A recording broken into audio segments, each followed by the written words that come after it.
Hello viewers, কেমন লাগলো কেকেআরের match? Actually চাইছে এটা কি কেকেআর আমি এটা বুঝতে পারছি না। আজকে ম্যাচ জেতার পরেও রয়ে গেল কিছু প্রশ্ন আমার কাছে। ম্যাচ জিতলো অবশ্যই খুশির খবর। 3টে ম্যাচ পরপর জিতে কেকেআর কামব্যাক করলো, জেতাটাও একটা বড় ফ্যাক্ট। কিন্তু যখন আমাদের সুযোগ ছিল নেট রান রেটটাকে একটু বাড়িয়ে নেওয়ার, সেখানে একটা দীর্ঘায়িত টেস্ট ম্যাচ যেন মনে হচ্ছে আমরা দেখছিলাম। কেন এ কথা বলছি? গত 3টে ম্যাচের ভেতরে আমার মনে হয় আজকে যে টিমের সঙ্গে খেলা হয়েছে, যে টিমগুলোর সাথে খেলা হয়েছে, আমার মনে হয় আজকের ম্যাচটা KKR man of the match. কেন এ কথা বলছি? গত দুটো ম্যাচে প্রায় হারার মুখ থেকে একটা ম্যাচ রিঙ্কু সিং এবং অনুকূল রয়ের অনবদ্য ব্যাটিংয়ে ম্যাচটা বেরিয়ে গেছে। না হলে এলএসজির বিরুদ্ধে ম্যাচটাও সেই 155 আমরা লাস্ট বলে ছক্কা খেয়ে ম্যাচটা ড্র হয়ে যায়, এবং যদিও আমরা সুপার ওভারে কোনো মতে জিতি। কিন্তু মেন ব্যাপারটা হচ্ছে আজকের ম্যাচটা সেরকম কোনো জায়গায় না পৌঁছালেও আমরা হয়তো অনায়াসে ম্যাচটা জিতেছি, বাট রয়ে গেল কিছু প্রশ্ন। হ্যাঁ, জানি না আপনার মনে আছে কি না, কিন্তু আমার মনে হচ্ছে এইভাবে ম্যাচ খেলে কি আগামী পরের যে আমাদের বাকি ম্যাচগুলো 5টা ম্যাচের মধ্যে 5টায় জিততে হবে, আদৌ কি এইভাবে এই ব্যাটিং লাইন আপ নিয়ে এইভাবে, মানে একটা টিমে যেটা দেখছি যে একটা জেদের বশবর্তী হয়ে কাজ চলছে। মানে ফিনালকে আপনি ওপেনিং করালেন, খুবই ভালো ডিসিশন, যেটা আমরা চাইছিলাম, এবং রমনদীপকে বসিয়েছেন, একদম বেস্ট। কিন্তু রমনদীপের জায়গায় কেন তেজস্বী সিং দাহিয়াকে সুযোগ দেওয়া হলো না? আপনার কি মনে হয় 3.5 কোটি টাকার প্লেয়ারটাকে এইভাবে আমরা পরখ না করেই, বা এরকমই হয় কলকাতার প্রত্যেকটা, আমরা কেকেআরের যারা ফ্যান তারা সকলেই জানি এরকম অনেক প্রতিভা আছে যাদেরকে আমরা সুযোগ না দিয়েও, মানে এতগুলো ম্যাচ হারার পরেও আমাদের যদি চেঞ্জ করতেই হতো, তাহলে মনীষ পাণ্ডেকে কেন ভাই? কারা মনীষ পাণ্ডেকে পছন্দ করে ভাই আমি জানি না।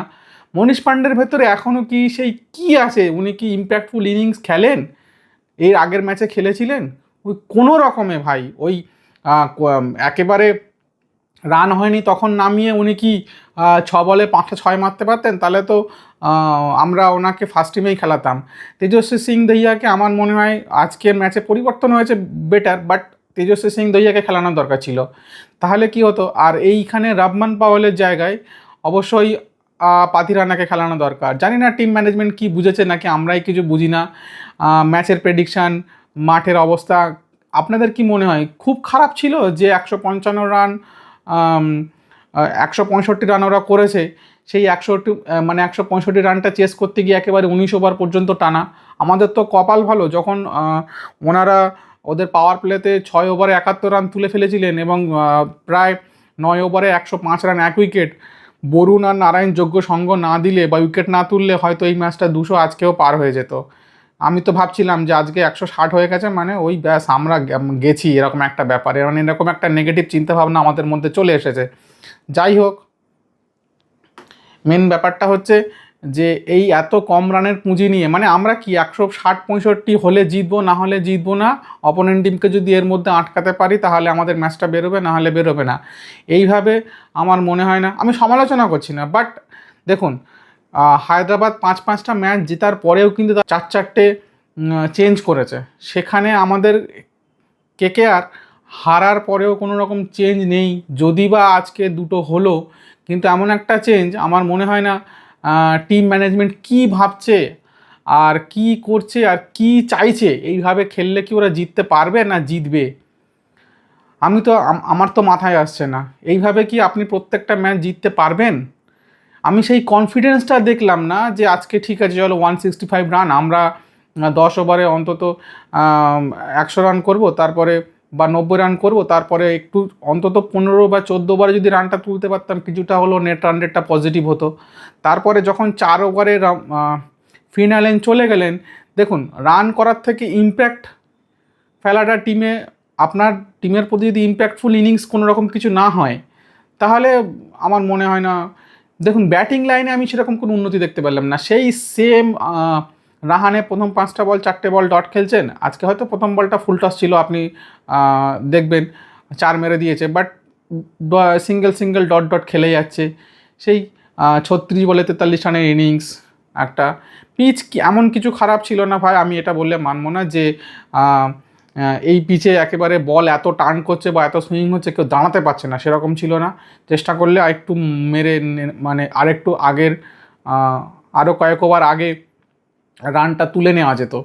তারপর আমি বুঝতে পারলাম না যখন 4 ওভারে 49 রান হয়ে গেল, এবার সেখানে কেন আপনি নারায়ণকে দিয়ে পিনচিটটা করালেন না? কেন আপনি নারায়ণকে দিয়ে যদি ওই 12টা বলের মধ্যে 8টা বল খেলাতেন, আমার মনে হয় 2-3টে ছক্কা মারলেও অ্যাটলিস্ট যদি ওই 5-7 বলে বা 8 বলে যদি 20 রান করে বেরিয়ে যেত, তাহলে আরও 2 ওভার আগে রানটা উঠে আসতো। উইকেট পড়তো। দেখুন প্রত্যেকটা টিমে 3 নম্বরে যে খেলছে সে কিন্তু ওপেনারের থেকেও ভয়ানক, কারণ ওপেনাররা প্রত্যেকটা ম্যাচে 4 ওভারে 50, 6 ওভারে 70-80। কিন্তু ইনকেস যদি ফেলিওর হয়, 3 নম্বরে এমন একটা ব্যাটসম্যানকে সবাই খেলাচ্ছে যে 250 কেন 300 স্ট্রাইক রেটে ব্যাটিং করতে পারে, মানে যে স্পিন বলগুলো খেলবে। কিন্তু আমাদের সেই রকম কোনো চেঞ্জই দেখলাম না। ফিনালে আউট হয়ে যাচ্ছেন, রাহানে বল টু বল খেলে যাচ্ছেন, এবং অঙ্কৃশ রঘুবংশী উনিও বল টু বল খেলে যাচ্ছেন। এইভাবে খেললে আপনি 220 করবেন কি করে, বা 220 চেস করবেন কি করে? ওই যতক্ষণ রিঙ্কু সিং ম্যাচ জেতাবেন, আর না হলে বোলাররা যদি আপনার ওই 150 বা 160-এর মধ্যে আপনাকে টার্গেট বেঁধে দেয়, তাহলে আপনি জিততে পারবেন। তবে আমার মনে হয় না এই রানটা 180 বা 190 গেলে, হ্যাঁ হয়তো আপনি বলবেন যে তখন আবার মেরে খেলতো, কিন্তু না, আমি সেরকম কোনো পজিটিভ ইন্টেন্টই দেখতে পেলাম না, যার কারণে আমি এই প্রশ্নগুলো করছি।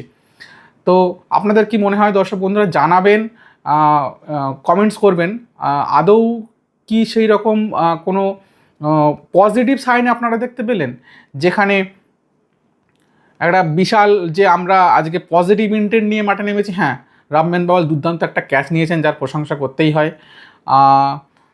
সবাই অবশ্যই যে কটা ক্যাচ, রাহানেও 2টো ক্যাচ নিচ্ছিলেন, বাট বিশ্বাস করুন প্রথমে যখন আমি এই টিমের চেঞ্জগুলো দেখলাম, দেখে মনে হলো যে আজকে ম্যাচটা হারুক, আর নেওয়া যাচ্ছে না। মানে সহ্য আমরা করি, কিন্তু তার থেকে কতটা সহ্য টিম ম্যানেজমেন্ট করে বা করছেন, বা তাদের ধৈর্য যে কতটা, আজকে আমি হেরে গেছি ওনাদের কাছে।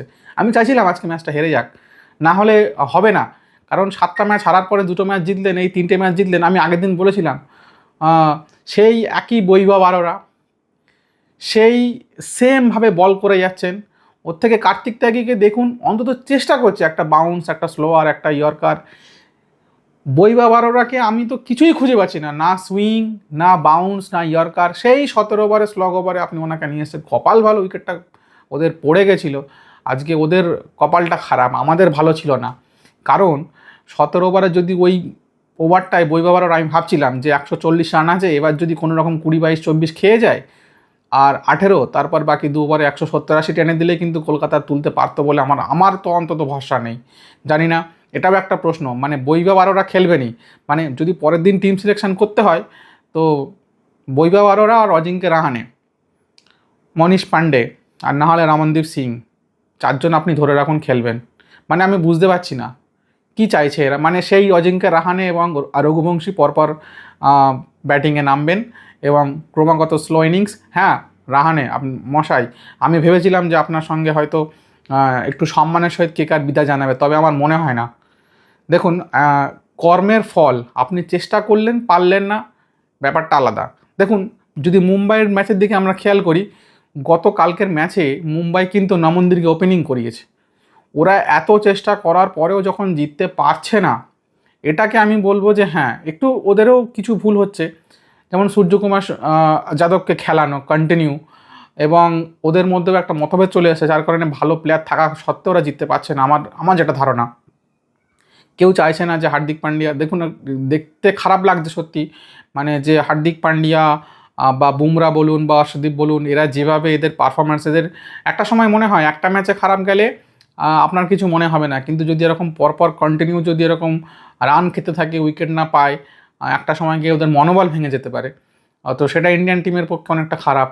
বা কন্টিনিউ এই যে গরমে ম্যাচ খেলা, এগুলো ক্লান্তি আসতে পারে। যাই হোক, সেটা পরের ব্যাপার। কিন্তু ব্যাপারটা হচ্ছে যে গতকালকের ম্যাচে যে কথা বলছিলাম, নমনদীরকে তারা ওপেনিং করিয়েছে, তারা একটা বড় ইম্প্যাক্ট, মানে 200 স্ট্রাইক রেটের নয়, 250-300 স্ট্রাইক রেটের একটা শুরুয়াত চাইছিল, যেটা রায়ান রিকলটনের সঙ্গে কেউ একজন গিয়ে যেন করে, এবং 3 নম্বরে বা 4 নম্বরে যদি কেউ একটু ধরে দেয়, হয়তো তারা চেষ্টা করছে 240-250 রান করার, বা হয়তো উইকেট পাচ্ছে না কোনো রকমভাবে, তারা রবিন মিন্স থেকে শুরু করে সবাইকে দিয়ে চেষ্টা করা হচ্ছে যে কী করে উইকেটগুলো তোলা যায়। তো আমাদের কলকাতার টিমে সেই জিনিসগুলো আমরা দেখতে পাচ্ছি না। আমাদের বক্তব্য এইটাই, আপনি মাঠে খেলতে নামলে একজন জিতবে একজন হারবে, এটা ঠিক, কিন্তু মাঠে নেমে আমার সেই পজিটিভ সিগন্যালগুলো থাকবে না যে আমি মাঠে লড়তে এসেছি। শ্রীলঙ্কান টিমের আমি একটা জিনিস সবসময় দেখি, যে ওরা যাই হোক মাঠে নেমে অন্তত দেশের জন্য জানটা লড়িয়ে দেয়। ফিল্ডিং বলুন বা ব্যাটিং বলুন বা বলিংয়ে বলুন, আমি সেই ট্যাকটিক্যাল চেঞ্জগুলোর মুভমেন্টগুলো দেখতে চাইছি, যে পজিটিভ, যে হ্যাঁ আপনি জিতছেন এবং আপনার পজিটিভ ইন্টেন্টটা রয়েছে। হ্যাঁ, আমি আপনার ওপরে 100% বিশ্বাস করতে পারছি যে আপনি পারবেন। দেখুন, আপনি কাউকে বললেন যে হ্যাঁ ওর ওপরে আমার ভরসা আছে, বাট সে সারাদিন পড়ছে না, সারাদিন ঘুরে বেড়াচ্ছে, মোবাইল ঘাঁটছে, তাহলে সে চাকরিটা পাবে কী করে? তাহলে তার উপরে ভরসা করা মানে আপনার বেকার, বা ওই 2 ঘন্টা পড়লো বা 4 ঘন্টা পড়লো, সেভাবে তো আর ভালো চাকরি পাওয়া যায় না। মানে আমি একটা জাস্ট এক্সাম্পল দিলাম। একটু ভাবুন, যদি সেই রকম কেউ যদি 12-13 ঘন্টা পড়ে বা 15 ঘন্টা পড়ে, তাহলে সে যদি চাকরি না পায়, আমরা বলতে পারি যে হ্যাঁ তার উপর আমাদের ভরসা আছে, হ্যাঁ হয়তো সে পারবে। কিন্তু সে কিছুই করছে না আর আপনি যদি ভরসা করেন, আমি সেই কথাটাই বলতে চাইছি যে কেকেআর টিমে কিছুই হচ্ছে না, বাট হ্যাঁ ম্যাচগুলো জিতছি। কিন্তু এইভাবে অনেকেই বলছেন যে কামব্যাক, আমি তো বলবো কামব্যাকের, হ্যাঁ রিঙ্কু সিং একটা কনফিডেন্স ফিরে পেয়েছেন। যদি এর সঙ্গে আজকে ক্যামেরন গ্রিন 3 ওভার বল করলেন, যথেষ্ট সঙ্গ দিলেন। দেখুন, যেই বরুণ চক্রবর্তী আর নারায়ণ ভালো বল করছে, সঙ্গে সঙ্গে কিন্তু ক্যামেরন গ্রিনের বলটা ভালো হয়ে যাচ্ছে। পার্টনারশিপ যদি এইভাবে না থাকে, আপনি যদি পার্টনারশিপে সঙ্গ না দেন, ব্যাটিংয়ের ক্ষেত্রেও এরকম একটা হয়, কোনো একটা ফ্লপ ব্যাটসম্যানকে বা অফ ফর্মে থাকা ব্যাটসম্যানকে যদি আপনি ন্যায় সঙ্গত দেন, দেখবেন সেই ব্যাটসম্যানটাও অনেক সময় রিকভার করে যায়। আজকে মোহাম্মদ সিরাজ হয়ে উঠতে পারতেন না যদি বিরাট কোহলি ওনাকে সঙ্গটা না দিতেন। তো আমি বরাবরই একটা টিমের ক্যাপ্টেনকেই একটু দোষের দিকটা বেশি দিই, কারণ আমার যেটা মনে হয়, ক্যাপ্টেন নিশ্চয়ই বৈভব অরোরাকে চাইছেন, যার কারণে বৈভব অরোরা টিমে। আমি তো কোনো লজিকই খুঁজে পাচ্ছি না ওনা উইকেট না পেতে পারে, কিন্তু তার যদি বলে সুইং থাকতো, তার যদি বলে ইয়র্কার থাকতো, তার যদি বলে একটা মাপের বাউন্সার থাকতো, তার যদি কোনো রকম প্রচেষ্টা থাকতো, তাহলে আমি বলতাম যে হ্যাঁ উইকেট পায়নি, বাট ঠিক আছে, উনি 100% এফর্টটা দিচ্ছেন। যাই হোক, আজ এ পর্যন্তই। আপনাদের কি মনে ওই একই প্রশ্ন জাগছে? কমেন্টস করে জানাবেন, লাইক করবেন, শেয়ার করবেন এবং অবশ্যই সাবস্ক্রাইব করে রাখবেন, তাহলে